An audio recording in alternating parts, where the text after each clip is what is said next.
요한복음 20장 31절 한 절만 보겠습니다. 요한복음 20장 31절 제 성경으로 185쪽입니다. 오직 이것을 기록함은 너희로 예수께서 하나님의 아들 그리스도이심을 믿게 하려 하며 또 너희로 믿고 그 이름을 힘입어 생명을 얻게 하려 함이니라. 아멘. 성경 본문을 설교 중에 있는 것 중에서 고르지 아니하고 이것으로 정하면서 오늘 이야기 드리는 성경 전체를 기록하여 우리에게 주신 것이 믿음이 무엇이고 영생이 무엇이고 생명이 무엇인가를 우리에게 주시려고 하는 것이다 라고 하는 것을 그냥 말씀을 드립니다. 지난주에 나눠졌던 그 프린트물 앞에 두 장을 좀 그림을 한두 개 수정을 몇 개 해가지고 다시 이렇게 했습니다. 그리고 나머지 부분은 이제 같이 찾아가면서 그냥 읽고 마지막 장은 여러분이 댁에 가셔가지고 그 공란에다가 직접 성경을 써서 다음 주 주일 전까지 단톡방에 올리기 그렇게 한번 하겠습니다. 그 제일 앞쪽에 보겠습니다. 67쪽입니다. 이제 모세 오경을 말씀드렸고 여호수아 그리고 사사기 룻기. 제가 예전에 말씀드렸을 때 창세기를 말씀을 드리고 출애굽기, 레위기. 그래서 레위기가 가장 중심이다. 이렇게 말씀을 드렸어요. 그러니까 레위기를 중심으로 이스라엘 역사가 시작이 됩니다. 그리고 여기서 이제 훈련을 받고 신명기에서 모세가 한 말씀 더 하거든요. 들어가는 땅에서 제발 이렇게 해라. 너희가 이렇게 살았는데 이렇게 살면 안 돼. 라고 하면서 지적을 합니다. 꾸짖습니다. 거듭 교훈을 합니다. 그래서 이스라엘 역사 속에서도 누가 등장을 하냐면은 선지자가 등장을 해요. 그래서 이 역사 안에 사무엘 상하, 열왕기 하 이 부분에서 집중적으로 그러니까 열왕기 하 14장 거의 17장 이때부터 25장까지 성경에 나오는 선지자가 다 여기에 다 들어가요. 나중에 이제 제가 열왕기 하를 군데 쪼개가지고 그 중간 어느 장 몇 절에다가 구약 성경 선지서를 끼워 놓으면 된다라고 제가 메모를 해갖고 드릴 겁니다. 그러면 이제 그 순서대로 읽는 거예요. 그래서 이 안에 이렇게 있고, 그러면 이제 법이 기준이 있잖아요. 법이 역사서가 있잖아요. 역사서 그리고 선지자가 있으니까 선지서가 있습니다. 그리고 이제 시편, 잠언, 전도서 해서 인간이 하나님께 다윗의 시편은 사람이 하나님께 이렇게 간구하고 하나님의 음성을 들으려고 하고 하는 하나님과 교제하는 그런 내용들이에요. 그리고 이제 잠언, 전도서나 이런 것들은 서로 사람과 사람끼리 교훈이 되고 가르치고 배우고 한 것들을 기록을 한 것. 그러니까 시가서는 이 부분에 이제 거의 들어갑니다. 그래서 지난주에는 그 어느 분이 창출, 민수, 삿삼, 왕 이렇게 얘기를 했다고 그랬잖아요. 근데 이제 창출, 민 해서 끝나는 게 아니라 이 오경은 항상 하나의 묶음으로 어디 가든 빼놓지 말고 오경을 말씀을 드리고 이제 여호수아, 사사기, 룻기, 그다음에 사무엘 상하, 열왕기 상하. 사무엘 상하는 역대상에 기록이 되어 있어요. 그 역대상은 역사서 안에다가 껴가지고 순서에 집어넣는 게 아니라 나중에 회고록 비슷하게 복기해서 살펴보는 것으로 보면 됩니다. 그리고 열왕기 하 끝 부분에 이제 그 67쪽 제일 위에 그림에 이제 보면은 1, 2, 3번에서 605년, 597년, 586년 세 번에 걸쳐 갖고 포로로 끌려갑니다. 근데 제일 먼저 끌려간 분이 다니엘이에요. 왕족입니다. 그래서 그분이 끌려가서 왕의 입장에서 백성을 보호하고 다스리고 훈계하고 자기가 또 총리가 되고 다스리는 자 2인자 3인자가 돼서 유대인들을 이렇게 살펴주는 역할을 하죠. 두 번째 끌려간 분이 에스겔 선지자예요. 근데 이제 에스겔 선지자가 이제 에스라에서 보면은 아론의 16대 손이다라고 이야기를 하죠.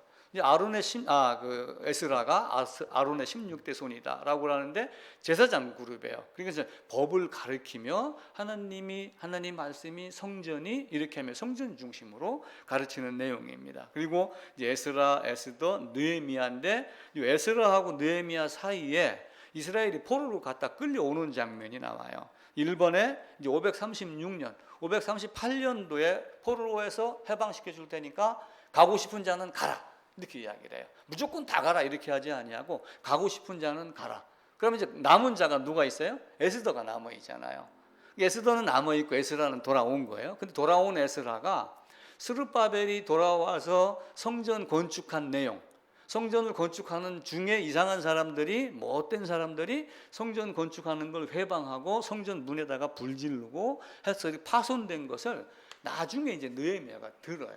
그걸 이제 와서 고치는 장면까지 이게 나옵니다. 그리고 성전을 건축하다가 중단이 됐고, 그리고 성전이 완공이 되는데 성경 완공 시점이 516년도예요.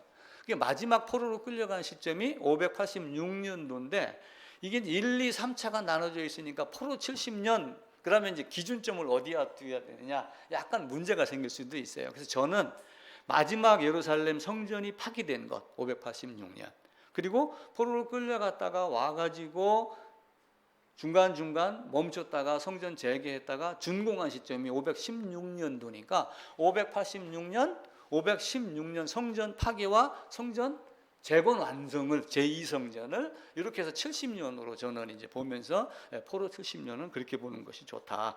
두 번째 그림입니다. 선지자 사무엘 상하, 열왕기 상하에다가 다른 것 하나를 추가를 시켰어요. 이제 선지자의 관점으로 본다. 선지자는 주로 뭐예요? 꾸짖는 거예요. 쉽게 얘기를 하면은 이스라엘 백성을 바라보는 눈이, 그 옆에다가 제가 화살표를 그려갖고 하나 예를 들었죠. 이스라엘과 유다의 왕과 백성의 역사, 정치의 역사, 삶의 역사, 도덕적, 선지자적 역사. 그런데 이걸 이제 우리가 쉽게 이해를 하면은 며느리를 바라보는 시어머니 눈으로, 그럼 좀 약간 좀 매섭게 뭐 이렇게 바라보는 느낌이 있잖아요.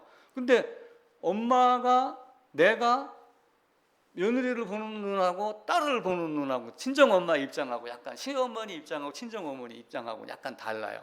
그러니까 선지자는 어떤 면에서는 시어머니 입장에서 약간 꾸짖는 어떤 이런 개념이, 제가 이해하기 쉽게 이제 말씀을 드리는데 다 좋은 시어머니도 굉장히 많습니다. 근데 이제 친정엄마는 어떻게 돼요? 그래도 용서하고 다시 회복하자, 이런 개념으로 역대기에서는 그런 개념으로 집어넣은 거예요. 그래서 그 사무엘 상하, 열왕기 상하 밑부분에다가는 제가 제사장적 관점으로, 회복에 대한 관점으로, 유다의 종교나 영적 제사장적 관점으로, 이제 성전을 관점으로, 그러니까 이제 회복, 이렇게 하면 우리가 회복할 수 있다라고 이제 이야기를 하죠. 그래서 역대하 제일 마지막에 보면은 에스라서 1장 1절에 있는 그 몇 절에 있는 내용이 그대로 들어가 있어요. 거의 역대하 36장에 있는 마지막 부분을 복사해서 갖다가 에스라서 1장에다가 붙여놓은 식으로 이렇게 했으니까 고레스가 돌려보낸다. 성전 짓고 우리가 다시는 죄를 짓지 말자. 이렇게 접근을 해 나가는 거죠. 그리고 이제 중간 그림에는 이제 끝에다가 십자가를 하나 제가 추가를 시켰습니다. 말라기 이후에는 약 400여 년 동안 신구약 중간 시대가 있는데, 그때 당시에 어떤 그 제국이 바뀌고 그러면서 정치, 철학 많은 것들이 등장을 하고 언어도 바뀌면서 구약 성경이 헬라어로 바뀌어가지고 전 세계로 국제화되고 로마의 도로를 따라서 온 세상에 하나님 말씀이 전해질 수 있도록. 그러니까 사도 바울 같은 경우는 스페인이 세상 끝이다라고 이렇게 여겼단 말이에요. 근데 그 로마의 도로를 따라가지고 스페인까지 가려고, 그러니까 세상 끝까지 나는 복음을 전하겠다라고 하는 그런 각오로 살았던 거죠. 근데 하나님이 너는 여기까지만 하면 돼. 나머지는 혁진이가 하고, 저도 하고, 공민이도 하고, 호수도 하고, 우리 저 사위 장규명 씨도 하고, 뭐 이런 식으로 그때 시대에 따라서 상황에 따라서 쓰는 방법과 쓰는 사람이 달라진 거예요. 이제 어떻게 쓰임을 받을지 우리는 아무도 몰라요. 모르는데 그래도 이렇게 해달라고 기도하기를 원한다. 이렇게 쓰임 받기를 원한다. 라고 하는 것으로 우리는 기도를 해야지 됩니다. 연대기 그림을 1번부터 5번까지 조금씩 나누어서 했어요. 지난번에 한두 장에다가 한 그림에다 다 포개서 집어넣으니까 약간 좀 헷갈렸었거든요. 1번 67쪽 제일 하단부를 보면은 이제 기준점은 966년도입니다. 제일 오른쪽 970년도에서 4년이 지나갖고 성전 건축하기를 시작하는데 480년 됐을 때다. 그리고 430년 만에 나왔다. 그러니까 966, 480, 430을 더하면은 거꾸로 숫자가 커지잖아요. 먼 거리가 되니까. 그럼 얼마가 돼요? 1876년이 돼요. 근데 이때가 이제 거꾸로 가게 되면 430년 만에 나왔으니까 출애굽 연도는 1446년도가 되죠. 1876년도에 이제 야곱이 요셉을 향해서 가가지고 요셉을 만나고 바로를 만나서 축복을 하고 70명이 갔을 때 야곱의 나이가 130세가 됩니다. 그리고 이제 왼쪽 그림은 이제 그렇게 갖고 연도를 따라 올라가는 거예요. 그러면 이제 아브라함이 75세 때가 2091년도가 돼요. 그런데 이 아브라함이 있던 곳이 어디냐면은 이제 이스라엘이 이렇게 있고 여기에 이제 하란이라고 하는 도시가 있어요. 하란. 여기도 이제 우상이 심했던 거예요. 그리고 이제 티그리스 강 이런 강이 있는데 이쪽에가 우루라고 해요. 메소포타미아 문명이 발전한 최초 문명이 발전한 아주 거대한 곳이 많은 사람들이 여기 살고 있었죠. 아브라함도 아버지 데라와 여기에 살고 있었는데 어느 날 갑자기 하나님이 뭐라고 그래요? 가라. 어디로 가라? 헤브론으로 가라. 가나안 땅으로 가라. 이렇게 명령을 해요. 그런데 여기서 여기까지 거리가 얼마가 될 것 같아요? 우르에서 하란까지 이게 직선 거리로 약 900km가 돼요. 그리고 여기에서 아브라함이 와가지고 제단을 쌓아온 곳, 세겜에서 한번 쌓고 그 다음엔 헤브론으로 가거든요. 애굽에 들어갔다 나와가지고 여기까지는 이게 약 600km가 돼요. 근데 이제 걷는 것만 해도 1,500km잖아요. 근데 양이 있었으니까 혼자 말 타고 갔겠어요? 양 끌고 소 끌고 이렇게 가다가 보면은 굉장히 늦었겠죠. 그리고 가다 쉬고 자로 잰 지름길이 아니라 꾸불꾸불 길을 따지면은 이게 1,500km인데 2,000km, 2,500km로 예상을 해요, 학자들이. 그 많은 거리를 가지고 아브라함이 가나안 땅에 들어간 거예요. 왜 들어갔어요? 하나님이 내가 너를 택했으니까 가라. 이렇게 명령을 한 거예요. 근데 이제 왜 데라가 여기서 머물러 있었는지는 우리가 정확하게 알지는 않아요. 근데 단지 이제 이 유대인들의 이제 전승에 의하면 데라는 우상을 섬겼다. 뭐 이렇게 이야기를 하기도 하죠. 그러다가 이제 데라가 죽고 아브라함이 가나안 땅에 이렇게 들어오는 모습이 있습니다. 다음 쪽입니다. 68쪽. 966년, 480, 430 오른쪽에 있는 걸 이제 제껴 놓으면은 1876년 중간 그때가 야곱이 애굽에 들어갔을 때요. 그때가 야곱이 130세입니다. 창세기 47장 9절이죠. 근데 이때 요셉은 몇 살이었어요? 39입니다. 왜 39이 된다고 그러죠? 17에 30에 총리가 되고 풍년 7년이 지나고 흉년 2년째 만났기 때문에 39살로 봐요. 물론 뭐 더하기 빼기 하다가 보니까 한두 해 틀리는 거는 그러려니 하고 그냥 넘어가셔야지 됩니다. 그래서 60세, 이삭 60세에 야곱을 낳아가지고 130살이 됐을 때 왔고 이삭 100살에 야곱을 낳아서 60세가 됐고 하니까 이걸 나이를 쭉 더해가지고 따져보면은 아브라함 출생 연도가 나와요. 2166년도가 됩니다. 그 밑에 3번 그림입니다. 역시 열왕기 하, 상, 480, 430, 60세 이렇게 갖고 나오는데 이제 2091년도 아브라함 75세 가나안 땅에 들어갔더라. 그러니까 이제 가나안 땅에 들어간 걸 놓고 두 학설로 이야기를 해요. 가나안 땅에 들어간 1번을 아브라함으로 보는 것. 그러니까 2번은 야곱으로 보는 것. 저는 이제 야곱으로 보는 걸 갖고 말씀을 드리는 거예요. 그렇게 해서 430년이 끝나는 날 나왔다라고 하니까 그 430년을 1446년도에서 430을 더하고 그렇게 해가지고 1876년 야곱 130 이렇게 하는데 이때 아브라함이 들어간 걸로 계산을 하는 사람들이 또 있어요. 어떤 학설이 나오면 그걸 말고 이렇게 하자라고 하는데 묘하게 이때부터 야곱이 들어갈 때까지 이게 215년이 돼요.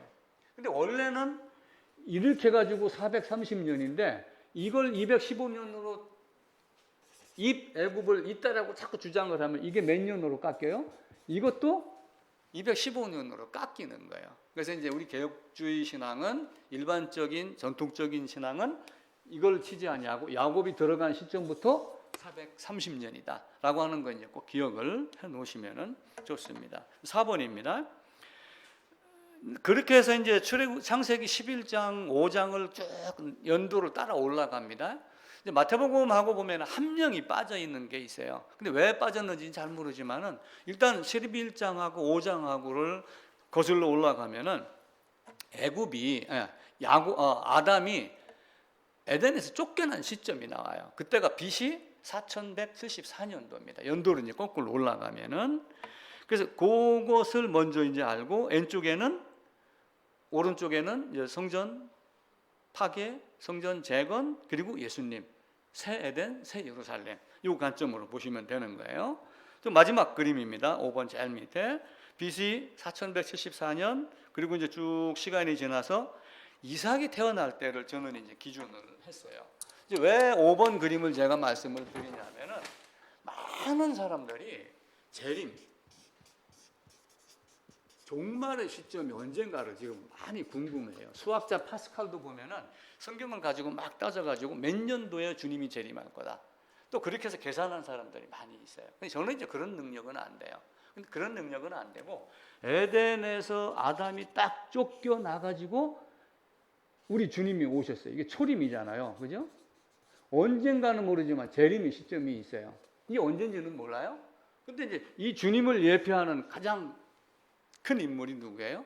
이삭으로 본 거예요, 저는. 그래서 이 이삭이 요때부터 요때까지 간격, 아브라함, 이삭 이렇게 하게 되면 연대가 계산이 되거든요. 그리고 4174에서 이걸 빼면은 몇 년 간격이 나오냐면 2108년 간격이 나와요. 그리고 이삭 출생부터 우리 주님 오실 때까지. 그러니까 아브라함이 2166년도에 출생을 했는데 100세니까 이삭이 출생을 했으니까 이삭 출생한 때는 언제예요? 2066년도가 되죠. 100빼기는 쉬우니까. 그래서 2066년도에다가 마태복음 1장에 보면 이제 헤롯이 등장을 하는데, 그 헤롯이 BC 4년도에 죽어요. 그리고 그 BC 4년도에 우리 주님이 태어난 걸로 하셔요. 그래서 이제 헤롯이 죽기까지 갔다가 잠깐 나오시는 걸로, 애굽에 갔다가 이렇게 해서 그때까지 따지면 2062년도인가가 돼요. 그래서 저는 굳이 종말을 따진다라고 그러면은 이렇게 세 단계로 구분을 해서 2108년, 2062년, 그리고 언젠지는 모르지만은 2100여 년 안에 우리 주님의 재림이 있을 것이다 라고 이제 이렇게 보는 거예요. 그리고 이제 천년왕국에 대한 것들은 여러 사람들의 의견이 다 있어요. 뭐 7년 환란이 있고 없다, 뭐 있다, 뭐 이런 얘기를 쭉 많이 하는데, 이제 고신교단에서는 지금이 천년왕국 시대다, 이렇게 이야기해요. 무천년이라는 개념을 갖고 있는 거예요. 그러니까 예수님이 오셔서 은혜가 베풀어진 상황이니까 지금은 천년왕국과 같은 주님과 함께 동행하는 삶이다. 그러니까 천년이라 하는 왕국의 개념이 없는 무천년 시대, 이렇게 이야기를 해요. 근데 이제 혹자는, 저도 그렇게 생각을 해요. 저는 다르게 생각을 해요. 왜 그러냐면은, 그럼 주님이 오셔갖고 이렇게 있는데 이 땅에 가뭄, 기근, 싸움, 전쟁, 살인, 미움, 시기, 간음, 수많은 것들이 다 있는 이것이 과연 그런 시대인가? 그래서 7년 환란 전 후냐는 저는 잘 모르겠어요. 뭐 다니엘서나 연구를 하면 되겠지만은, 천년왕국은 절대로 그런 일이 없는, 주님과 함께 왕노릇하는 아름다운 곳. 그래서 그 이사야서 65장인가 66장을 가게 되면은 100세에 죽는 사람이 새 예루살렘에 새 하늘과 새 땅이 창조가 되고, 그리고 100세에 죽는 사람이 어린아이와 같다, 이렇게 하며 별도의 수명이 길어지는 시대가 나와요. 그러니까 저는 종말이 됐다고 그래갖고 지구가 반 뽀개져갖고 사라지는 것이 아니라 남아있는 존재들은 다 있는 거예요. 근데 누군가가 어디서 와가지고 다스리는 자로 등장을 하는 삶이 있을 거예요. 그거를 제가 순간 어떻게 느꼈냐면은, 얼마 전 신문에 어떤 내용이 나왔냐면은, 어느 회사에서 광고 모델을 쓰는데 모델료가 없습니다. 영원토록 계약했습니다. 근데 아주 잘합니다. 이렇게 딱 나온 거 누구겠어요? 가상인간. 근데 그 가상인간이 그 화면을, 신문을 보고 찾아갖고 화면을 딱 정지해 놓고 보니까 사람하고 똑같아요. 아마 그런 세상이, 죽은 자들 살아나고 살아있는 자들도 공중에 끌어올림을 받은 다음에 공중에서 주님을 영접하고 언젠가는 이 땅을 다스리는 자로 올 수 있는, 뭔가 인간이 이해하지 못하지만 그들은 우리를 다스리는 자다 라고 하는 정도의 어떤 개념이 되지 않을까, 이런 생각을 제가 해봤습니다. 이제 그 다음부터는 이제 오늘 이야기한 서술에 대한 이야기예요. 시간을 연대기 시간을 말씀을 드렸고 서술 시간을 말씀을 드렸어요. 그러니까 연대기 시간은 일반적으로 우리가 다 알고 있는 시간이에요. 뭐 예를 들어 가지고 6.25 전쟁은 몇 년도에 태어났죠? 몇 년도에 생겼죠? 1950년도예요. 그럼 우리나라가 광복된 건 언제예요? 1945년. 이스라엘은 1948년. 이거는 아픈 사람이든 많이 배운 사람이든 적게 배운 사람이든 누구에게나 다 동일한 연대예요. 다 할 수 있는 기본적인 연대예요. 그러니까 우리가 일반적으로 연대기라고 얘기하는 거는 그런 개념하의 연대기로 보시면 돼요. 근데 이제 오늘 말씀드리는 연대기, 서술적 연대기는 상황에 따라서 시간 개념이 조금씩 달라져요. 그러면 예를 들어서 자를 잰 듯이 이렇게 따놓고 여기가 딱 100년이다. 그러면 3cm 띄워갖고 여기는 200이다. 이만큼 띄워갖고는 300이다. 이렇게 이제 해야지 이해하기가 쉽잖아요. 그런데 성경에 보면은 창세기 16장에서 갑자기 있다가 한 줄 딱 해놓고 13년 딱 건넜대요. 이 상황에 따라서 시간이 길게 혹은 짧게 서울에서 부산까지 가장 재밌고 빠르게 여행하는 방법은 뭐라고 그랬죠? 사랑하는 사람하고 같이 가는 거. KTX 타면 3시간, 4시간이면 가요? 근데 한 달 걸리는 것 같이 긴 여행을 한다. 옆자리에 뭐 깡패 같은 사람이 딱 타가지고 겁을 준다든지 아주 왼수 같은 사람을 탔는데 딱 만났어요.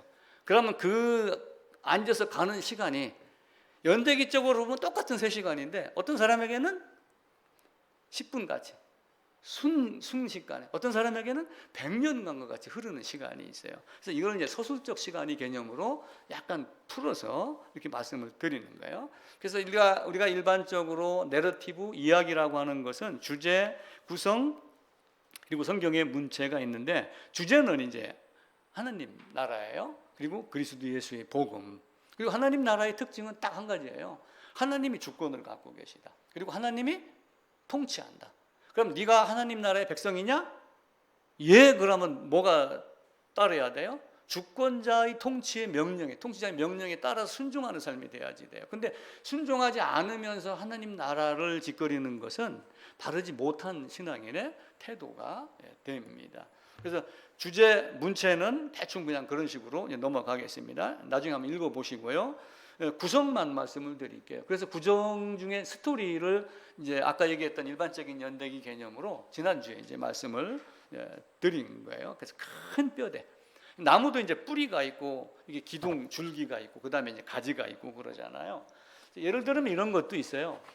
회사 가면은 그 자주 관리라고 하는 이렇게 문제 해결 뭐 이런 걸 해요. 근데 거기다가 뭘 하나 집어넣냐면은 물고기, 피쉬 다이아그램 이렇게 해가지고 피쉬 본인가 그렇게 이야기를 해요. 물고기 뼈대로 딱 물고기 보면 고등어 고갈비 그랍니다. 그런데 고갈비 딱 뜯어놓고 제대로 뼈만 남겨놓고 잘 뜯으면 뼈가 막 이렇게 되어 있잖아요. 이런 식으로 큰 기둥이 있고 중간에 가지가 있다. 이런 개념으로 이제 연대기, 서술 시간 이런 개념으로 이제 보는 거예요. 그래서 이제 스토리라고 하는 그런 것들을 이제 연대기적 시간 또 그다음에 서술 시간인데 일반적으로는 연대기지만 아까 말씀드렸던 대로 빠르고 느림 어떤 이런 차이점 보시면 됩니다. 고통 중에 있을 때 즐거울 때 또 사건을 우리 주님이 빨리 전개를 하고 싶어요. 자, 예를 들어서 우리 주님이 여기서 딱 출발할 때가 이 안의 시간은 알아요, 몰라요? 아무도 몰라요. 지금 과학자들이 뭐 145억 년이냐 6억 년이냐 45억 년이냐 아무리 따져도 탄소 측정법이 맞냐 틀리냐 뭐 따져도 우리의 수준으로는 안 돼요. 과학자들의 수준 그 얘기를 우리가 성경의 기록을 믿을 거냐 과학자들을 믿을 거냐 이것도 한번 고민을 해야 되죠. 근데 여기 시간은 아무도 몰라요. 아무도 모르는데 상황에 따라서 이렇게 달라지고 이렇게 하는 겁니다. 요 연대기 요것만 잘 이해를 하시면 돼요. 아브라함이 75세에 가나안 땅에 들어가서 85세 되기까지 12장에서 16장까지 그렇게 딱 5장 갖고 묶어놨잖아요. 근데 16장 끝나고서 99세 이렇게 하면 한 절에 16장, 17장, 장 사이에 종이 한 장 딱 사이에 넣어놓고서 13년을 건너뛴단 말이에요. 이런 정도로 상황에 따라서 약간 다르게 합니다. 이거는 이제 계산할 수 없는 시간이에요. 창세기 4장부터는 이제 가인, 아벨 태어나잖아요. 그렇게 해가지고 아브라함 낳고 이삭 낳고 이렇게 하기까지, 아브라함 낳기까지 몇 년도예요? 2008년도인가 돼요. 이삭 낳기까지는 2108년. 그러니까 성경 전체가 4174년간의 기록이에요. 쉽게 얘기를 하면은 지금까지 보면은 구약까지 우리 주님이 오시기까지 4174년. 근데 4174년의 기록을 이 성경 66권이라고 되어 있는 요 페이지 수에다 다 기록하겠어요? 기록 못 하겠죠. 그럼 여기다 뭐만 기록해요? 핵심만 기록을 하는 거예요. 중요한 거. 너 죄인이고 너 이렇게 사는 거야. 이거 한 가지 기록한 거예요. 그리고 삶의 과정 중에 너 잘못했잖아. 하나님 바라봐. 이걸 계속 가르치는 거예요. 그러니까 성경에서 자꾸 다른 걸 찾으려고 하면 안 돼요. 이 4174년의 기록, 주님 오시고 나서 약 100년까지 신약 성경의 기록이 다 됐어요. 그럼 이 100년 동안의 기록을 신약 성경에다가 딱 묶어놨으면은 또 뭘 거기다 기록해야 되겠어요? 뭐 베드로가 가다가 후회하고 울었더라 3번. 그러면 3번 울었으면 울었더라만 기록이 되어 있지. 우는 어떻게 꼭 울었더라 이런 거 기록하나요? 기록하지 않아요. 나타내고 싶은 게 뭔가라고 하는 것만 서술한 거예요. 그 개념만 보시면 됩니다. 그 나머지 부분은 읽어보시면 되고, 예수님에 대한 기록이 이제 사복음서가 있어요. 마태복음은 몇 장이에요? 성경이 이렇게 있으면은 마태복음은 28장이에요. 마가복음은 16장입니다. 누가복음은 24장이에요. 요한복음은 21장입니다. 그런데 마태복음 8장 중에 21장, 21장부터 누구를 이야기를 해요? 예수 그리스도에 대한 말씀을 하셔요. 마지막으로 예루살렘으로 올라가면서부터 죽기까지 일주일 과정. 예수님이 공생에 사신 게 몇 년이에요? 예를 들어서 개인 생활을 하셨어요. 목수의 아들로 태어났습니다. 그리고 30년 시간을 얼마만큼 기록을 해요? 출생해갖고 약 30세쯤 요단강에 세례받더라. 요거 성경 앞 한두 장이에요. 그죠?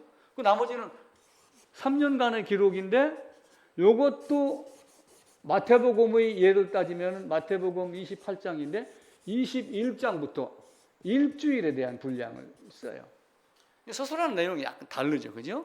그러니까 이제 서술 시간은 약간씩 다르다. 그래서 성경을 보면서 요 짧은 거를 여기다 이렇게 이 많은 양을 단 2줄에 그리고 이렇게 좁은 시간을 10장에다가 20장에다 이렇게 한 이유는 뭐예요? 다 드러내고 싶은 것이 무엇인가라고 하는 것. 이걸 우리 주님이 철저하게 이야기를 합니다. 야곱 130에 요셉 39살에 만났어요. 그럼 요셉은 몇 살에 잡혀갔어요? 17세에 잡혀갔어요. 그러다가 39살에 아버지 130을 만났습니다. 이게 몇 년도예요? 몇 살이에요? 22년이에요. 22년 동안 못 보던 자식을 만난 거예요. 22년 동안.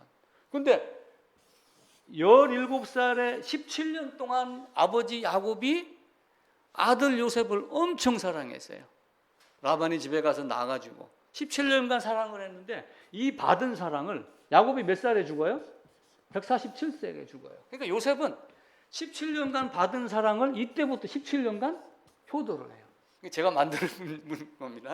이런 식으로 그때 요셉과 야곱의 마음 이런 것들을 가르치게 이렇게 해놨습니다. 이제 구성이 이제 두 번째는 이제 히스토리, 플롯, 구성 이야기를 했는데 구성은 물론 히스토리라고 하는 큰 뼈대가 있고 작은 것을 자잘하니 이렇게 묶어가지고 재구성, 재편집해갖고 우리에게 이야기를 하는 거예요. 그래서 어떤 사건이 일어났다, 어떻게 전개가 됐다, 근데 어떤 문제가 생겼다, 그래서 이 문제를 어떻게 해결했다. 연속극 보면은 대충 알죠. 예를 들면 요즘에 우영우라고 하는 텔레비 연속극이 아주 인기를 끈다고 하더라고요. 한 번도 못 봤어요. 내가 집사람한테 당신 봤어? 그랬더니 나 몰래 3번이나 봤더라고요. 텔레비 그만 보시라 했는데 왜 자꾸 보지요? 그랬더니 재미있어서. 그럼 그 우영우라고 하는 분이 소설 속에 영상의 등장인물로 자폐로 등장을 하고 끝부분에는 어떻게 되겠어요? 슬프게 끝나겠어요? 해피엔딩으로 끝나겠어요?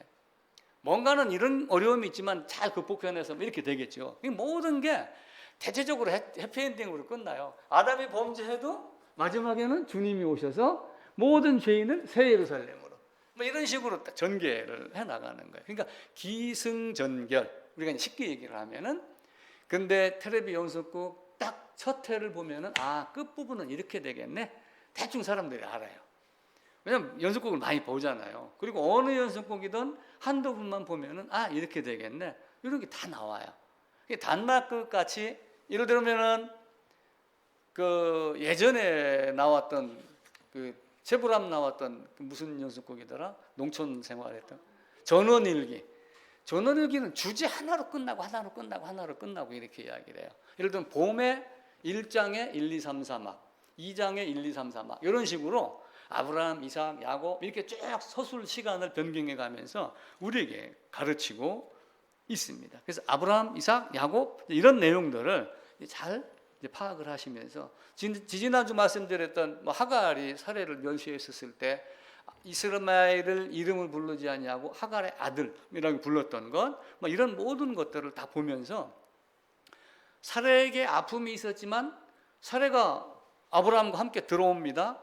그리고 함께 애굽도 갔다가 약간의 곤란을 겪고 나와가지고 이제는 평안하게 살려고 그러는데 갑자기 하갈이 등장해갖고 위기 상황이 등장을 해요. 그러니까 기승전결에 대한 개념을 이해를 하다가 막판에는 어떻게 돼요? 어떻게 결론을 내려요? 하나님이 이삭을 주는 걸로. 근데 이삭을 준 걸로 끝내면 그 다음부터 다시 지면 어떻게 돼요? 어느 날 갑자기 하나님이 사건의 발단을 일으켜서 기에 해당이 되는 거죠. 너 데리고 모리아산으로 가. 이렇게 하니까 아브라함의 마음이 어떻게 돼요? 가라면 가야지. 그러는데 그 마음 안에는 수많은 갈등이 일어나겠죠. 그 많은 갈등을 히브리서에서는 하나님이 죽은 자 가운데서 다시 줄 것이라 믿었다라고 그러지만 가면서부터 하나님이 줄 거야 이렇게 하고 갔겠어요? 가는 동안에 오만 생각을 다 했겠죠. 하나님이 아벨에서부터 전수된 노아 아들 셈, 이렇게 있었던 노아의 아들 셈과 아브라함과 동시대를 살았어요. 연대로 계산해 보면 거의 한 50년인가를 같이 살아요. 그런 신앙 점수 받은 것, 짐승의 제사 이런 걸 보면서 결론은 뭐예요? 하나님이 다시 살리실 거예요. 확고한 믿음이야. 이렇게 하면서 갔죠. 갔는데 갔으니까 어떻게 해요? 아브라함 제단에 드려. 그러면 하나님 조금만 더 기다리면 하나님이 해지할 거 아닌가? 이 명령을 거두어 드릴 것 아닌가? 아브라함 그렇게 생각했겠어요? 안 했겠어요?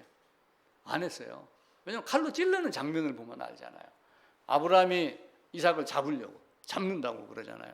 잡으려고 그러니까 하나님이 어떻게 해요? 아브라함아, 아브라함아, 다 급하게 불러서 이렇게 멈추는 장면이 나와요. 그러면 아브라함의 의지가 이미 죽이기로 작정되어 있는 마음 상태를 우리가 읽는 거예요.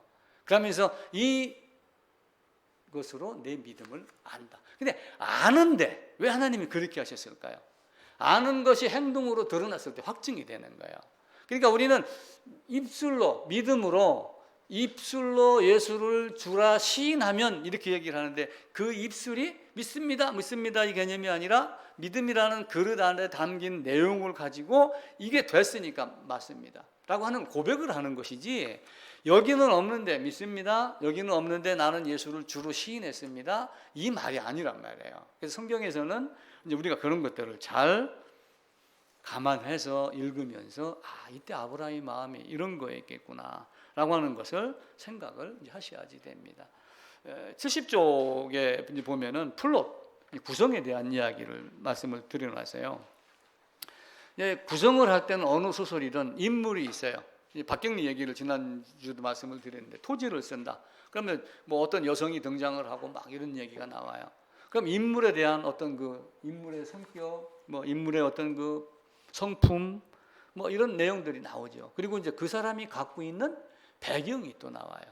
그는 누구누구 부잣집 딸이었더라. 그는 그냥 아무것도 없는 눈먼 사람 심학규의 뭐 딸이었더라. 뭐 신봉사의 딸이었더라. 뭐 이런 식으로 이제 그게 나와요.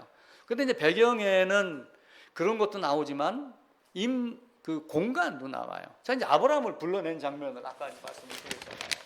아브라함을 불러냈는데 어디로 가라고 그래요? 가나안으로 가라. 그러면 우리는 이제 가나안에 대한 공간 개념을 이해를 해야지 되는 거예요. 900km야? 그럼 여기는 왜 이렇게 왜 안 갔지? 이리 가면 직선도로잖아. 근데 그때는 몰랐지만 우리가 안 가보니까 지금은 위성으로 사람은 살고 있지만 당시에 여기에 주택이 건설되지 않고 사람이 주거 지역으로 바꾸기 이전에는 여기가 다 무슨 지방이에요? 사막이에요. 사막. 독일의 뭐 롬멜 장군, 뭐 탱크 뭐 이런 사막의 여우 뭐 이런 얘기가 이 사막 전투에서 누가 감히 가려고 그래요? 차 타고 부릉 지나가는 것도 아니고 뜨거운데. 그러니까 결국은 물길 따라서 숲길 따라서 이렇게 건너가는 거예요. 그래서 가나안이라는 땅, 여기의 지형 뭐 이런 것들. 여기는 뭐예요? 바다죠. 바다니까 해풍이 이렇게 부르면 어떻게 돼요? 또 소풍에서 메뚜기가 왔는데 전부 다 바람에다가 집어넣더라. 소풍이 불어서. 그러면 바다에 집어넣으니까 이쪽이 서쪽이구나, 이쪽이 동쪽이구나, 뭐 이런 거 대충 감 잡겠죠. 아니면 이쪽이 서쪽이구나, 이쪽이 동쪽이구나. 지도를 보고 이제 그런 공간에 대한 개념도 배우는 거예요. 그래서 하나님은 우리에게 이제 그런 시간적 그리고 저녁 때 물 길러 나왔더라. 그럼 주로 물 기르는 거는 해가 뜨거우니까 해질 무렵 저녁에 그늘졌을 때 하는구나. 저도 가끔 달리기를 해요. 그러면 지금 어제 달리기를 했어요. 그럼 제가 몇 시에 했을까요? 대충 감 잡죠? 뜨거운 2시에 했겠어요? 아니에요. 6시에 했어요. 해가 어느 정도 지고 구름으로 가렸을 때. 이런 식으로 왜 저녁 때 물 길러 나왔지? 라고 하는 건 이제 우리의 삶으로 상상을 해내는 거예요. 그 다음에는 이제 이런 배경도 있지만 우리 인간이 이제 바라보는 개념이 있어요. 자, 여기서 이쪽 창문을 통해 갖고 쫙 봐보여요. 그 뭐가 보여요? 최입사님 댁에서 딱 거실에 앉아갖고 쫙 보면 치악산하고 산 밑에 집 몇 채, 아파트 몇 채 이런 게 딱 보이니까 누가 딱 들어가면 이야 뷰 좋네 이런단 말이에요. 그 뷰가 전경이에요. 그러니까 전경 결국 뭐예요? 한눈에 전체적으로 다 보는 거예요. 그러니까 성경도 66번을 전체적으로 이렇게 해서 이렇게 종말이 되는 거야? 그래서 어떤 사람은 묘비명에다가 뭐 낳고 먹고 자다 죽었다 뭐 이렇게 뭐 선어자 적었다는 말도 있듯이 그렇게 간단하게 우선 보는 거예요. 이 친구는 어시고서 태어났다가 이렇게 해가지고 고학도 하고 이렇게 해서 직장 들어가가지고 서장 되고 이렇게 하다가 요양원 가서 죽었어. 자연인 가서 조금 더 오래 살았어. 아니면 회사를 하다가 더 크게 키웠어. 아니면 정주영 씨 같이 소를 몰고 뭐 이북에 간 적이 있어. 어떤 큰 스토리를 말하는 거예요. 그러니까 정주영 씨 같은 경우도 들어와서 쌀 갖고 와서 미군에게서 어떤 그 오다를 받아가지고 작업을 해서 잘 돼서 인기를 끌어서 자동차 공장 만들어서 큰 걸 얘기를 한단 말이에요. 근데 이제 가끔 직원들하고 자기가 이제 이야기할 때는 나는 이런 어려움이 있었습니다 라고 얘기할 때는 서술적 개념, 서술적 시간을 이야기를 해가지고 내가 아버지 집에서 쌀 한 포 짊어지고 나올 때 이렇게 하면서 그 고갯길 넘던 거 뒤돌아보던 거 아버지의 그 목소리가 막 찾으러 와서 아버지가 어딘가 가서 자전거 포 가서 일하고 있는데 아버지가 알고 쫓아온 거야. 그때 내 마음이 어땠는지 알아? 이렇게 하면 또 내용이 좀 깊게 들어가겠죠. 배경이 다르고 공간이 다른 거예요. 성경도 이제 그런 개념으로 보시면은 좋아요. 근데 이제 이게 문제가 뭐냐면은 영어하고 우리나라하고 약간 차이가 있잖아요. 한글하고. 영어는 동사 주어예요. 나는 먹었어. 나는 먹었어. 배부르게. 근데 나는 배 터지게 한국말 할 때 나는 배 터지게 뒤에 무슨 말이 나올지 몰라요. 나는 배 터지게 밥 먹었어. 나는 배 터지게 욕 먹었어. 이렇게 하는지 밥을 먹은 건지 욕을 먹은 건지 끝까지 말을 들어봐야지 돼요. 그러니까 성경은 구약 히브리어에서 헬라어로 뭐 여러 아람어로 많은 걸 영어로 일본어로 이렇게 건너온단 말이에요. 자, 예를 들어 갖고 아브라함에게 아니야 이삭이야 이렇게 얘기할 때 우리는 아니라 이렇게 했잖아요. 근데 영어 성경이나 원어 성경을 보면은 참으로 진실로 이런 식으로 되어 있어요. 근데 일본어 성경을 보면은 이야 일본어에 어떤 게 있냐면 이에라고 하는 게 있어요. 이에 부정해. 아니야. 이거를 딱 잘라서 얘기하면은 이야라고 딱 이렇게 이야기하는 게 있어요. 이야. 아니야. 근데 이 번역을 따가지고 우리나라에서는 아니라 이렇게 번역을 한 거예요. 번역하는 과정도 그러고, 그래서 성경을 읽다가 보면은 이 영어 성경은 우리나라 걸로 만들었으니까 앞에 내용들을 쭉 하다가 마지막에 갔다 이렇게 돼 있잖아요. 근데 예를 들면 영어 같은 경우는 아브라함이 가나안으로 갔어. 하나님이 가라고 그래서 어떤 주어, 동사, 어떤 이런 개념도 우리가 약간씩 이해를 하시면서 보면은 좋습니다. 그리고 이제 상황, 배경, 어떤 그 공간적 배경 이런 걸 또 고민을 하시면서 보시면 좋아요. 요나가 어디로 가라고 그랬죠? 요나를 이제 배 타고 다시스로 도망가는 거예요. 가, 니느웨로 가. 못 갑니다. 하나님이 아무리 가라 해도 나는 싫습니다. 못 갑니다. 그런데 어떻게 했어요? 배를 타고 가는데 하나님이 끌고 왔잖아요. 그게 풍랑이 일었어요.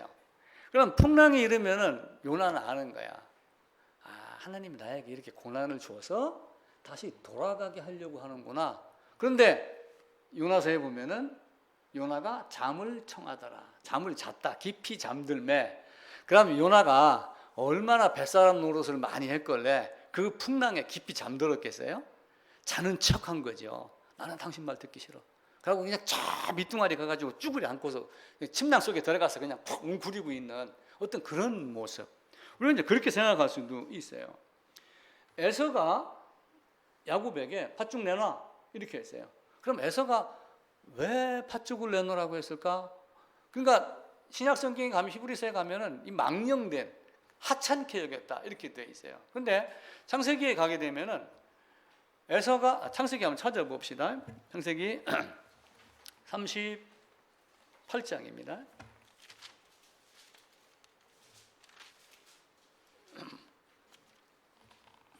25장. 제가 잘못 알았네요. 예.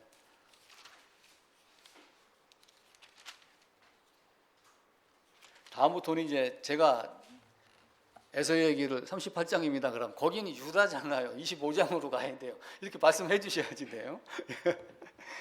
25장에 보면은 31절입니다. 35쪽 야곱이 이르되 형의 장자의 명분 오늘 내게 팔라.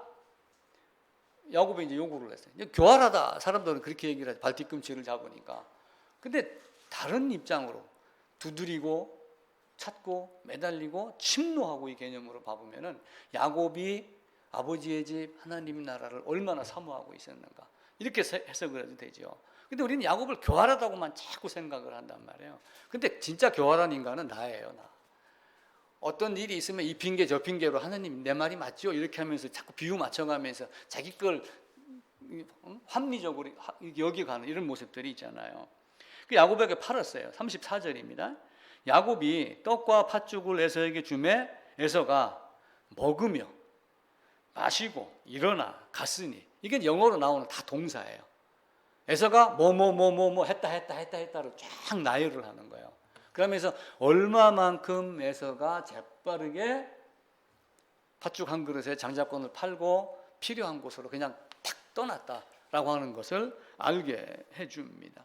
또 38장에 가면 유다가 다말에게 가가지고 나로 들어가게 해라. 그러니까 유다가 뭐라고 그러냐면은 이제 그 다말이 담보물을 내라 이렇게 이야기를 해요. 그럼 양을 이제 안 끌고 갔겠죠. 그때는 양을 안 끌고 갔으니까 담보물 내라 그러니까 유다가 무슨 담보물을 줄까? 이렇게 물어봐요. 무슨 38장으로 가봅시다. 38장입니다. 16절입니다. 그의 며느리인 줄 알지 못하였습니다. 그가 이르되 당신이 무엇을 주고 내게 들어오려느냐? 유다가 염소새끼 주겠다. 그럼 그걸 줄 때까지 담보물로 줄 수 있겠느냐? 담보물을 17절에 이야기를 합니다. 그러니까 18절에서 유다가 무슨 담보물을 내게 주랴? 그럼 이 무슨 담보물을 내게 주랴라고 하는 이때의 유다의 심정은 어떻겠어요? 아내 수아의 딸이 죽고 호라비로 있으면서 나름 빨리 다말에게 들어가고 싶었던 다급한 심정, 뭐 이런 것들을 여기에다가 이렇게 나타내는 거를 우리가 이제 한편으로 보이도록 그리고 나중에 이 앞부분에 가면은 38장에 보면 수아의 딸을 가서 보고 데리고 가서 아기 낳고 이러면서 그 아이들이 장성하기까지 한 15년, 20년 사이를 서너 줄로 딱 압축해서 이렇게 이야기를 해요. 그래서 유다의 어떤 그 마음, 또 다말이 담보물을 왜 요구를 했을까? 어떤 이런 것들을 우리가 쭉 살펴보는 거예요. 그리고 이제 하나는 이제 두 번째는 전경이 있고 이제 두 번째는 회상하는 것들이 있어요. 회상하는 것들을 나중에 뒤에서 이야기를 많이 해요. 창세기 37장에서 요셉을 팔아요. 근데 요셉을 팔을 때 형들이 요셉이 무슨 얘기를 했는지는 창세기 37장에 기록되지 않아요. 근데 41장인가 42장에 가게 되면은 형들이 이제 베냐민 데려와라 하고 막 이런 와중 중에 그럼 베냐민까지 데려오면 우리 아버지가 죽는데 하면서 뭐라고 중얼중얼 거리면서 하는 얘기가 그때 요셉이 그렇게 애걸할 때 우리가 못 들은 척하지 않았느냐라고 하면서 요셉이 어떤 말하는 요셉의 심정을 거기다가 이야기를 해요. 이런 정도로 이제 앞뒤를 보면서 또 아니면 지난 후에 몇 년 전의 거를 돌아보면서 그러니까 17에 팔았는데 39에 만났으니까 이 형들이 요셉 앞에서 22년 전 이야기를 들추는 거예요. 지금 자기들 마음속에서 그게 들고 일어나는 거예요. 우리는 하나님 앞에 서면은 하나님 나 잘 살다 왔죠? 이렇게만 얘기할 것 같아요. 하나님 앞에 딱 서는 순간 주마등이라고 그러잖아요. 잘못 살았다. 잘못했습니다. 나 이리 살았는데요. 이야기가 저절로 나오는 거예요. 근데 그 이야기를 입술이 나오면서 입술이 터지면서 하나님 됐다 안다 이렇게 넘어가겠죠. 하나님은 우리에게 그런 정도로 배경도 기록해 주셨고 또 성경에 있는 많은 인물들이 지나간 사건을 회상을 하게 하면서 그때 당시의 배경 상황을 다시 한번 알게 하고 그렇게 했습니다. 하나님은 우리에게 여러 가지 이야기를 많이 해줘요. 창세기 34장에 가면은 야곱이 돌아오다가 세겜성에 머물렀는데 디나가 끼웃거리다 거길 들어가서 세겜 성주 아들 세겜에게 강간을 당해요. 그런데 이제 당신들 딸 내 아내 삼게 하겠다, 우리 며느리 삼게 하겠다 하게 해달라 그러는데 형들이 하겠어요, 안 했겠어요? 안 하잖아요. 근데 형들이 할례 받으면 해줄게 이렇게 이야기를 해요. 할례 받으면. 그러면 진짜 이들에게 복음을 전한 아브라함이 믿음의 의를 인친 그 할례를 받게 하는 걸 했겠을까요? 아니에요. 나중에 문장을 살펴보면은 디나를 데려오기 위한 수단이에요. 그러니까 디나가 세겜 성 안에 이렇게 갇혀 있는 거예요. 갇혀 있는데 여기 있는 남자들 전부를 할례를 받게 해가지고 꼼짝 못할 때 여기 있는 디나를 빼내려오려고 할례를 동원을 한 거예요. 근데 하나님은 이제 그걸 싫어한 거예요. 그래도 거룩한 할례로 살인을 해? 나중에 이제 누구예요? 셋째 레위가 복권이 되잖아요. 금송아지 만들었을 때 이놈들 누가 이렇게 만들었어? 이놈들 다 죽여야지 돼. 그런데 레위가 나가가지고 레위 지파가 우리가 하겠습니다. 그래가지고 거기서 그걸 하는 바람에 제사장 쪽으로 바뀌는 거예요. 근데 이제 같이 칼을 휘둘렀던 시므이는 아무렇지도 않아요. 자, 시므이 얘기 나왔어요. 그럼 요셉이 왜 시므이만 잡아놓고 형제들이 다 갔는데 베냐민 안 가고 너희 정탐꾼이지? 우리는 아닙니다. 그러면서 이들도 스스로 21년 전 이야기, 22년 전 이야기를 하는 거예요. 우리 아들이 총 12명인데 한 놈은 죽고 뭐 어쩌고 저쩌고 하면서 막 말도 안 시켰는데 물어보지도 않았는데 이신직고를 하는 거야. 하나님 앞에 가면 꼭 그래요. 나중에 우리가 요거 감추고 말 안 하면 하나님 모르겠지. 근데 하나님은 우리의 마음을 아시고 모든 의도를 아신다 이렇게 하시잖아요. 하나님 앞에서는 숨길 수가 없는 거예요.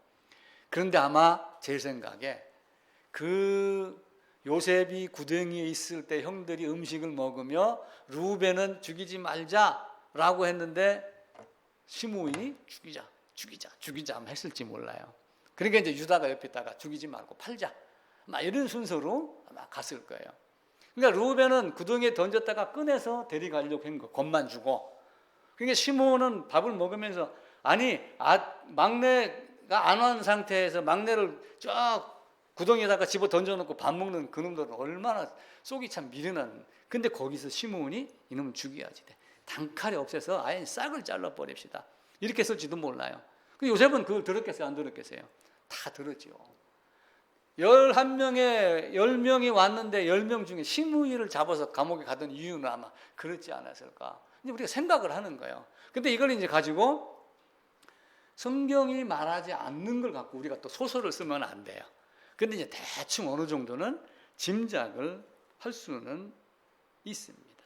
그래서 성경은 전경도 얘기하고 배경도 얘기하고 그리고 또 한편으로 성경은 여러 이야기를 반복을 또 많이 해요. 아까 얘기를 드렸던 아브라함아 이렇게 하면서 급할 때는 이렇게 얘기를 하고 있고 또 압살롬이 죽었을 때 다윗이 내 아들 압살롬아 이렇게 이야기를 해요. 그럼 그때의 다윗의 심정은 그냥 다른 사람들에게 보이기 위하려고 압살롬아 이렇게 했을까요? 그 압살롬이 보면 머리도 길고 막 이러잖아요. 나중에 죽을 때 어떻게 했어요? 머리가 얼마나 풍성하고 길은지 나뭇가지에 머리가 걸려갖고 죽은 걸 요압이 창으로 찔러 죽였잖아요. 그러니까 다윗이 그 잘생긴 모습에 멋진 모습에 또 자기 아들로서의 그걸 후계자 혹은 마음속에 이렇게 했을지도 모르죠.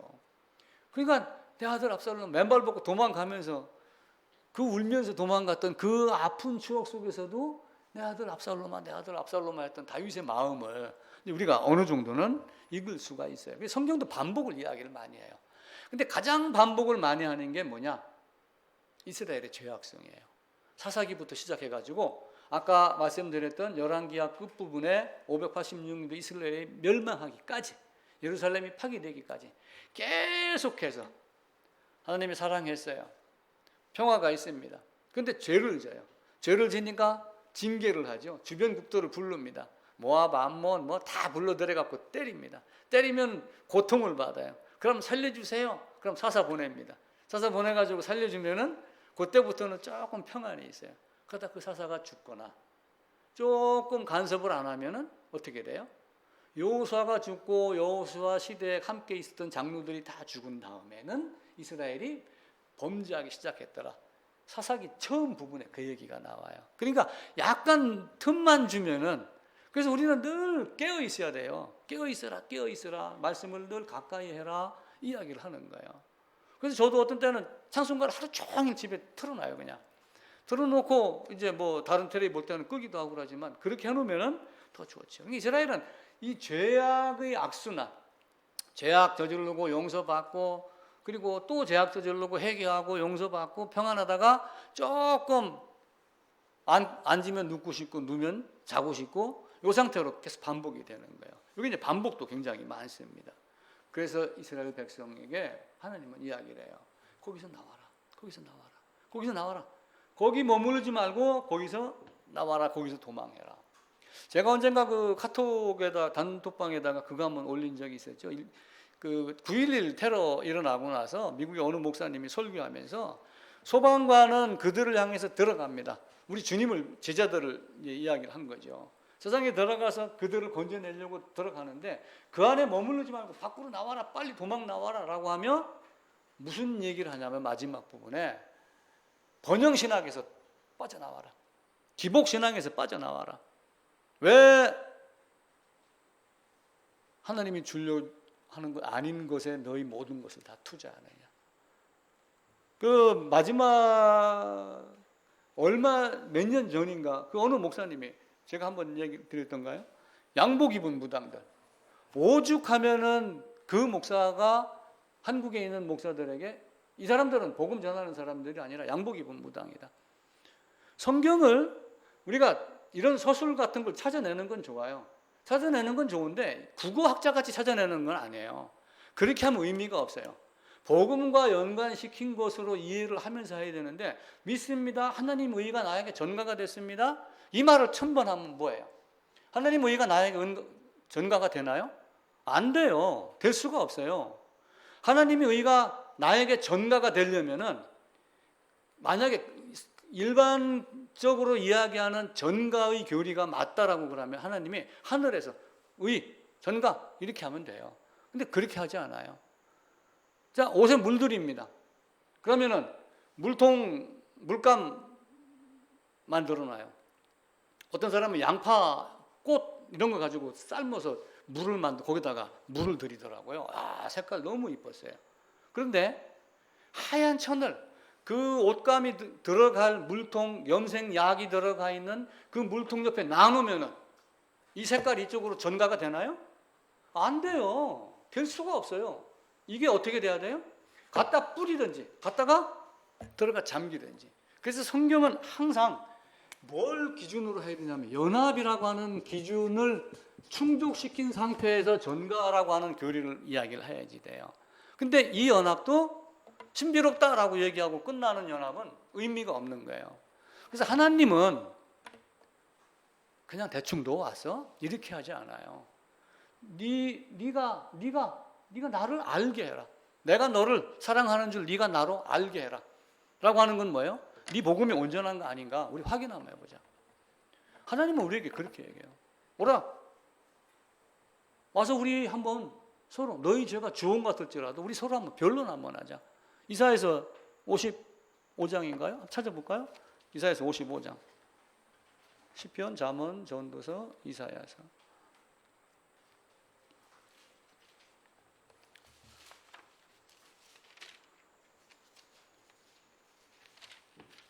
(55장) 먼저 읽고 1장 읽겠습니다. 지금도 제가 실수를 한 거예요. 너희 목마른 자들아 물로 나오라, 돈 없는 자도 와라. 그러면서 2절에 너희가 어찌하여 양식이 아닌 것을 위하여 은을 달아주며 배부르게 하지 못할 것을 위하여 수고하느냐. 너희는 내게 듣고 들을지어다 라고 하며 하나님은 냉철하게 이야기를 해요. 진짜 너희가 교회당에 다니면서 교회 다니는 거 성경을 읽으면서 뭘 찾았느냐, 무엇 보려고 광야에 나갔느냐, 누구 보러 나간 거예요? 요한의 이적? 아니에요. 예수님의 이적? 아니에요. 죽음 때문에 가는 거예요. 죽음. 이사야서 1장 가볼게요. 1장을 제가 아까 착각을 해갖고 55장으로 잘못했습니다.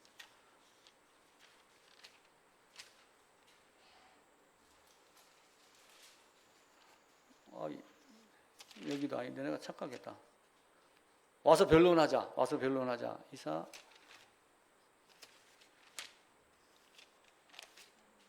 그게 몇 장인가 생각이 안 나네. 예? 혹시 기억나시는 거? 오라 와서 서로 변론하자. 18절. 1장 18절. 찾아놓고 이제 못 찾았네요. 여호와께서 말씀하시되 오라 우리가 서로 변론하자. 너희 죄가 주홍 같을지라도 눈과 같이 희어질 것이요 지능같이 붉을지라도 양털같이 희게 돼. 변론하자. 변론하자 이 얘기는 무슨 얘기예요? 따져보자 이 얘기예요. 진짜 네가 하나님의 사랑을 알아? 한번 따져보자. 어떻게 내 사랑을 알았는지, 어떻게 의가 전가가 됐는지 한번 따져보자. 하나님은 우리에게 그렇게 물어요. 그러면서 계속해서 반복해서 말씀을 하셔요. 아브라함아 아브라함아. 요셉 꿈 2번 반복 꾼 걸 왜 기록을 했어요? 바로 앞에서는 2번 겹쳐 꾸신 것은 하나님이 반드시 이룰 것이다 라고 하는 것 때문에 겹쳐 꾼 건 이야기를 한 거예요. 근데 하나님은 이 땅에 반복을 하면서 성경에 또 반복되는 게 또 하나가 있어요. 불임 여인에 대한 것도 반복을 해요. 첫 번째 여인이 누구였죠? 사레가 아이를 못 낳았어요. 여호와께서 잉태하지 못하게 하신 거예요. 우리 한나의 기도도 잘 알잖아요. 한나는 어떻게 했어요? 한나가 말하기를 여호와께서 나로 임신하지 못하게 하셨다. 그럼 라헬은 임신했었나요? 처음에? 왜 나도 자식 낳게 해달라라고 라헬이 야곱에게 몇 번 얘기하니까 야곱이 이야기를 하잖아요. 그게 내 마음대로냐? 하나님이 하시는 것이지. 애굽에 아브라함이 2번 들어갔어요. 2번째 들어갔을 때는 아이를 못 낳게 그 아비멜렉인가 나중에 낳게 하고 그러죠. 그럼 리브가는 어떻게 해요? 여호와께서 임신하지 못하게 하심으로 리브가도 낳지 못하다가 나중에 낳아요. 한나, 라헬, 삼손은 어땠어요? 삼손도 자식이 없었어요. 기도하고 낳게 하면서 나시린이다, 머리 자르지 마라, 뭐해라 다 이렇게 얘기하죠. 그렇게 난 자식이 들릴라가 반복해서 얘기하니까 그 반복에 넘어간 거예요. 근데 반복할 때 그냥 알려줘 이렇게 코먹은 소리 했나요? 내가 너를 어떻게 결박할지, 내가 너를 어떻게 죽일지 알려달라고 얘기했는데도 알려주는 거예요. 그러다 마지막에는 자기도 모르게 나간 건지 꼬임에 넘어간 건지 끊을 수 있으니까. 나는 이 머리카락이 잘려도 끊을 수 있는 힘이 있는 걸로 생각을 한 거예요. 근데 하나님이 떠나면 그 힘이 나와요? 안 나오죠. 안 나오는 거예요. 그래서 하나님과 동행하라 그 얘기를 하는 거예요. 그러니까 동행은 그냥 손잡고 랄랄랄라 개념이 아니라 늘 함께 걷는 것. 그래서 아담이 에덴에서 함께 거닐더라라고 하는 동행. 그래서 에녹도 그와 같은 동행을 하다가 간 거예요. 그래서 우리도 그와 같은 동행의 삶을 살아야지 됩니다. 그래서 하나님은 우리에게 임신하지 못하는 그런 상태를 통해서 하나님께 간구하게 하고, 그러면서 이렇게 초라하고 낮은 자, 마리아가 찬양을 했잖아요. 우리 주님이 오시면 잉태했으니까 낮은 자를 높이고 부자는 빈손으로 가게 하고 가난한 자는 부하게 하고 하는 이 낮은 자의 모습. 그래서 이사야서에서는 아무것도 갖지 못한 자, 홀로 있는 여인의 자식이 남편이 있는 여인의 자식보다 많다라고 하며 나중에 누구를 통해서 이야기를 해요? 아브라함을 통해서 하늘의 뭇별과 같이 바다의 모래와 같이 땅의 티끌과 같이 너희 자식이 많게 하겠다. 그 약속도 아브라함에게 2번인가 3번을 하고 이삭에게 하고 야곱에게도 해요. 야곱이 야복강을 돌베개 베고 잘 때 1번 하고 갔다 올 때 또 1번 해요. 이렇게 하기로 하지 않았느냐. 그래서 왜 반복하셨을까라고 하는 것도 한편으로는 꼭 이루어 주실 것이다 라고 하는 것. 그런데 이제 우리는 아까 사사기 말씀드렸듯이 개가 토한 걸 도로 먹듯이 나쁜 짓을 계속 반복하는 이런 안타까움이 있는 거예요. 그래서 우리는 이제 이런 데서 빨리 떠나는 것이 좋습니다. 그래서 등장인물이나 이런 것들은 우리가 잘 연습곡 많이 보고 지금까지 살면서 살아온 경험으로도 이제 다 되는 거니까 이제 그렇게 해주시면 되고요. 이제 오늘 요한복음 20장 31절을 읽은 이제 주 내용은 성경의 중심이 예수 그리스도다. 그러니까 지금까지 말씀드렸던 전체를 통해서 다 누구를 나타내기를 원하는 거예요? 예수 그리스도를 나타내기를 원하는 거예요. 그러니까 에덴에서 쫓겨났을 때를 4174년도로 보고 이렇게 해가지고 주님이 BC 4년도에 오셨어요. 이 오셔서 어떤 사건을 통해서든 다 누구를 바라보게 한 거예요? 예수 그리스도를 바라보게 한 거예요. 그리고 오신 예수를 통해서 여기 있는 사람들에게는 뭘 보는 거예요? 이것도 보고 배워서 결국은 이거구나. 이걸 알게 해라. 라고 하며 예수 그리스도에 대한 걸 이야기를 해요. 그러니까 그 말을 누가의 경우는 간단하게 모세의 율법과 선지자의 글과 시편의 날을 가리켜 기록한 것. 그러니까 아까 모세 오경 말씀드렸죠. 모세 오경. 그러다가 여호수아 사사기 그리고 또 누가 있었어요? 사무엘상 나가죠. 근데 여기에 어떤 게 있었어요? 선지서가 있었죠. 또 한편으로는 뭐가 있었어요? 선지서를 쓸 때 2가지 기준으로 했어요. 하나는 선지자적 기능으로 그냥 쪼고 훈계하고 교훈하고 때리고 하는, 하나는 제사장적 관점으로 쓰고 그럽니다. 2가지를 이제 역대하에서 썼어요. 근데 한편으로는 살면서 나하고 하나님하고의 관계 시가서가 있어요. 그러니까 모세의 율법과 선지자의 기록은 사실은 이 역사를 향해서 한 거기 때문에 역사서가 포함이 다 되는 거예요. 선지자가 빈 허공에다 대고 얘기한 게 아니잖아요. 이 오경을 중심으로 살아내는 많은 사람들에게 선지자가 이야기를 하며 역사 속에서 이야기를 하고, 이 사람들은 하나님을 향하여 내가 잘못했습니다. 다윗 나도 잘못했습니다. 다시는 안 합니다. 그리고 당신도 나도 이렇게 살아야지 돼 라고 하는 시가서. 그러니까 모세의 율법, 선지자의 글에 시편에 기록된 나. 그럼 성경 전체가 누구 얘기하는 거예요? 예수에 대한 이야기예요. 그 얘기를 말씀드리려고 이렇게 장황하게 설명을 드린 겁니다. 사도행전 8장에 이디오피아 내시도 이 글에서 시작하여, 그래서 이사야서 53장 이야기하죠. 사도행전 17장에도 바울이 성경을 가지고 예수에 대해서 가르치더라. 또 사도행전 28장에도 모세의 율법과 선지자의 말을 가지고 하나님 나라를 증언했다. 그럼 구약 전체를 이야기를 다 하잖아요. 그냥 성경 갖고 있으니까 뭐 복음서 나오는 이 개념이 아니란 말이에요. 그래서 이제 그 날은 사실은 곧 옵니다. 언제인지는 모르지만은 시작이 있으면 반드시 끝이 있어요. 우리는 어르신들이 돌아가십니다. 그럼 잘 보내드렸어요? 이렇게 인사도 하고 그래요. 그럼 뭘 어디로 보내드렸다는 거예요? 다 좋은 곳으로 가기를 바라는 마음에서 이야기를 해요. 그럼 그 좋은 곳이 어디인가? 어떻게 해야지, 무엇을 알고 어떤 방향으로 가야지 그 좋은 곳으로 가는가? 이걸 우리가 생각을 해야죠. 근데 그게 안 되면은 아무 무의미한 거. 인생은 속도가 아니라 방향이라고 그랬어요. 내 삶에 좋은 건 나쁜 것도 있지만 좋을 때만 하나님이고 나쁠 때는 하나님이 아니라 설령 내가 쓰러지고 넘어져서 가난해졌어도 하나님이 이렇게 감사합니다라고 하는 마음이 들어가야지 됩니다. 성경은 어떤 사건을 통해서든 다 예수 그리스도를 보여줘요. 이 예수를 여기서 계속해서 모든 것 다 예수 그리스도를 보여줘요. 그러니까 예언적 완료형. 여기서 얘기하면서 이거 자체를 완료시키고 예언적 완료형, 이쪽 완료형, 점진적으로 누구를 계속 보여줘요? 예수 그리스도를 보여주는 거다라고 하는 겁니다. 설교문을 작성하다가 마지막에 제가 한 장을 더 넣어놨어요. 어젯밤이죠. 중국에서 우주선이 뭘 발사를 했는데 그게 이제 우주 궤도에 들어갔다가 잔해가 지구로 떨어진답니다. 그게 이제 제대로 잘 되면 그걸 유도를 해갖고 바다로 떨어지게 하는데 이번 중국에서는 그렇게 잘 안 하는가 봐요. 만약에 쇳덩어리가 지구 어딘가 그냥 떨어진대요. 근데 우리나라는 어제 밤 11시부터 오늘 새벽 3시, 4시까지인데 우리나라는 안 떨어질 거다.